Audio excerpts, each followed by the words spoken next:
Hello, here is a short video of something I'm very proud to still have. I've had this since I was 13 years old, believe it or not, and this was bought with my 13th birthday money, and it's a great book. It's since been re-released, but with a completely different cover. My brother had The Art of Star Wars, and he had The Art of The Empire Strikes Back. But I got this one, and it's such a wonderful book.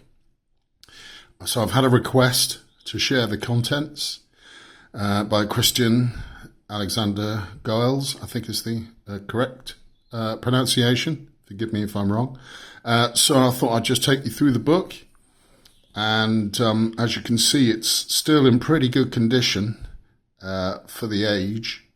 But pre-internet, this was, the holy grail of books. These books are so special because it's what got me into art and design as well. People like Nilo Rodis-Jamero, Phil Tippett, Ralph McQuarrie, all these fantastic artists really inspired me as a kid. So I'll just take you through it. And okay, there you go. The usual opening page. Obviously, you can see the spine is suffering a bit, but it's still intact. Anyway, there you go. Right, beautiful. Okay, so you've got an opening, same as the opening of the film, and then you have these fantastic images of matte paintings and the Death Star model, the Death Star number 2. Again, beautiful production illustrations by Joe Johnston, matte paintings, Ralph McQuarrie conceptual art. Again, the same again. That one's great. Look at that one. Amazing when you realize that, a good 50% of Star Wars was basically paintings, I mean, that does not look like a painting. It's incredible, really. Again, Jabba's Palace, again, a painting. Sketches by Ralph McQuarrie, conceptual sketches of what the palace could and would look like.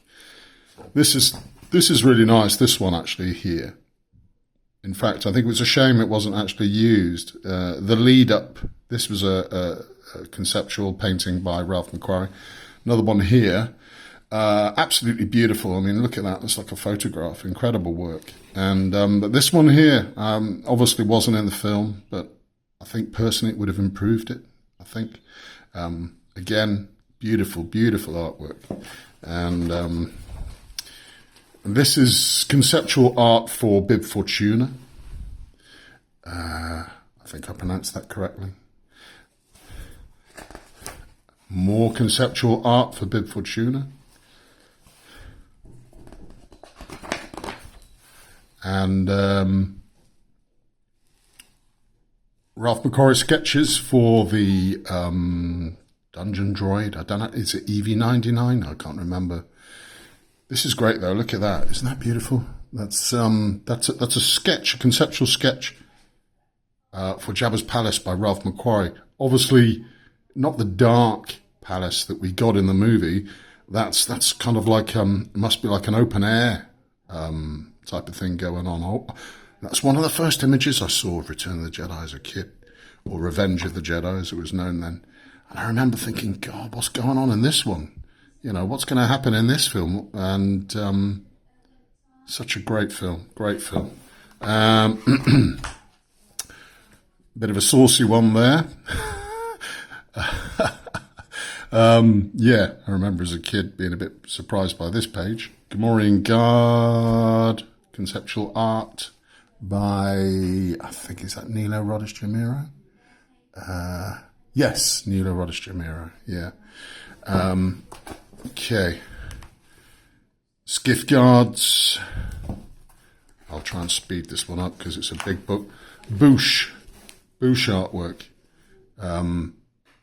Fantastic Bush artwork by Nilo Rodis Jamiro.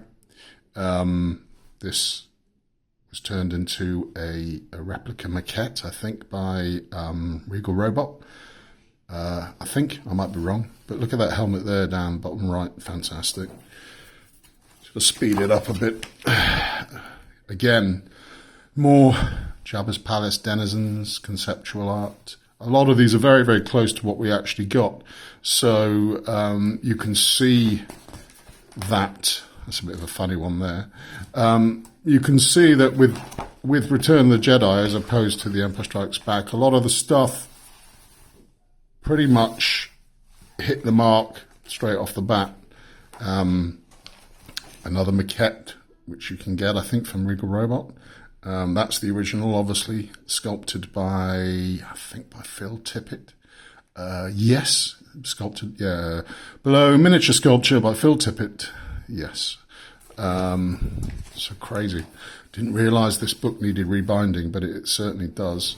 Another really grotesque one of Jabba there. Blimey. Right. Okay, more. Oh, blimey. Yeah, it certainly does need rebinding. It's a shame. Look at that. I mean, look at that. That's amazing. That's basically what we got. Just that little thumbnail sketch by Ralph McQuarrie, and the one above it is basically what we got. So you can see that I think a lot of the design with Return of the Jedi was kind of, this is what it's going to look like, that's it. A lot of it must have been approved by George Lucas or Richard Marquand. A lot of people think that George Lucas didn't direct Return of the Jedi, but I think Richard Marquand was there as a kind of a... I don't know. I know he did the majority of the directing, but George Lucas was always next to him. Was always, and look at this. This is, I always loved this one of the conceptual Gormorian Guard. I always loved that as a kid. Now these are beautiful, really beautiful pencil illustrations of Princess Leia, which are just amazing. I remember seeing that as a kid and thinking, wow, amazing. Again, matte paintings, again, conceptual art for the imperial dignitaries. These are really good. This is like conceptual art for the Emperor's Royal Guards and the Emperor on the left. Great thing about these books is they have the whole script as well. There you go, that's Mon Mothma, General Madine, Rebel Briefing Room. What's next? Oh, Admiral Akbar, conceptual art. Notice the illustration on the left here was what the Kenner Palatoy figure was based upon. So they obviously had access to this before the actual film was released. Again, amazing matte paintings, incredible. And realise that, not much of it was actually a physical set.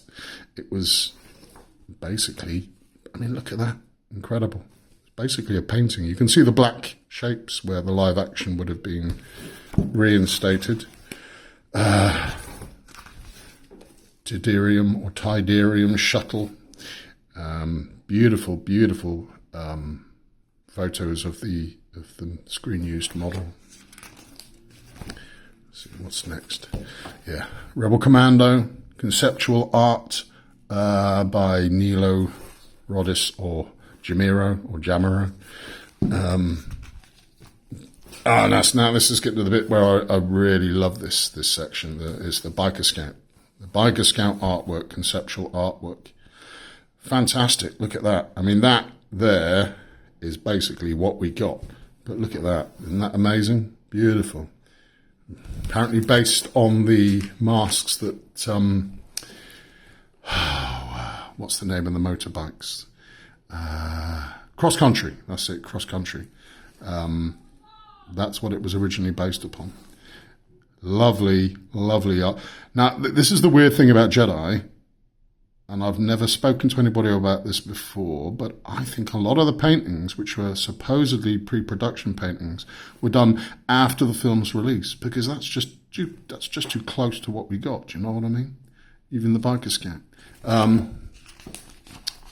Models. Preconceptual art for the Biker Scout. Preconceptual artwork for Ewoks. Imagine if they'd look like that. That would be a bit weird.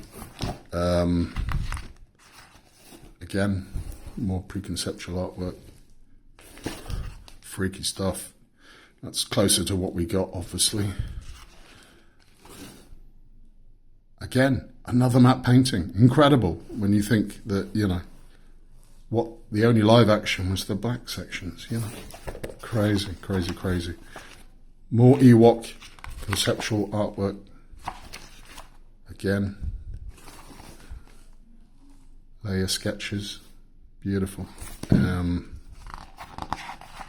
Storyboards. A lot of storyboards in these books. Storyboards are always good. Emperor's Throne Room conceptual artwork. Pretty close to what we actually got. So most of... Oh, here we go, yeah, with the B-Wing, the A-Wing pilots and the B-Wing pilots, Rebel fighter pilots, look at that. Again, very close to what we actually got.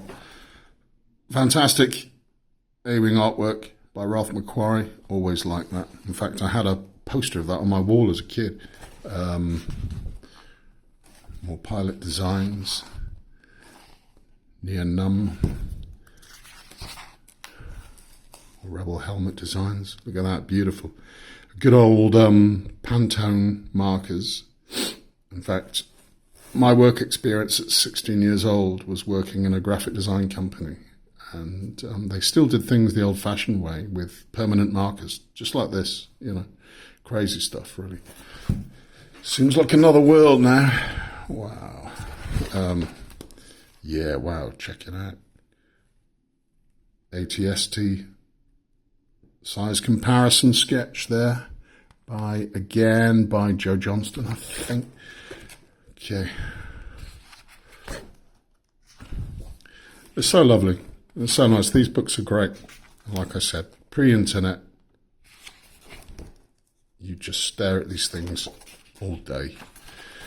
Anyway, lovely shot of the B-Wing model there. That was again another poster I had on my wall as a kid, and I just thought it was a bit weird because you never see the B-Wings in the battle.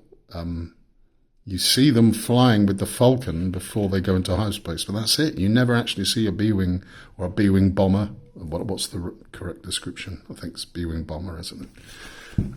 You never see, but that obviously wasn't in the film. Model work there.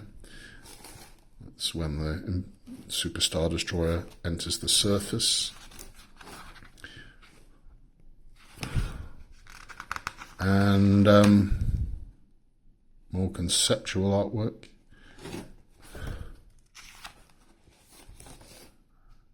Ralph McQuarrie paintings again. And finally, the finished poster artwork. Credits. People who worked on the film. And there you go. I thought you'd like that.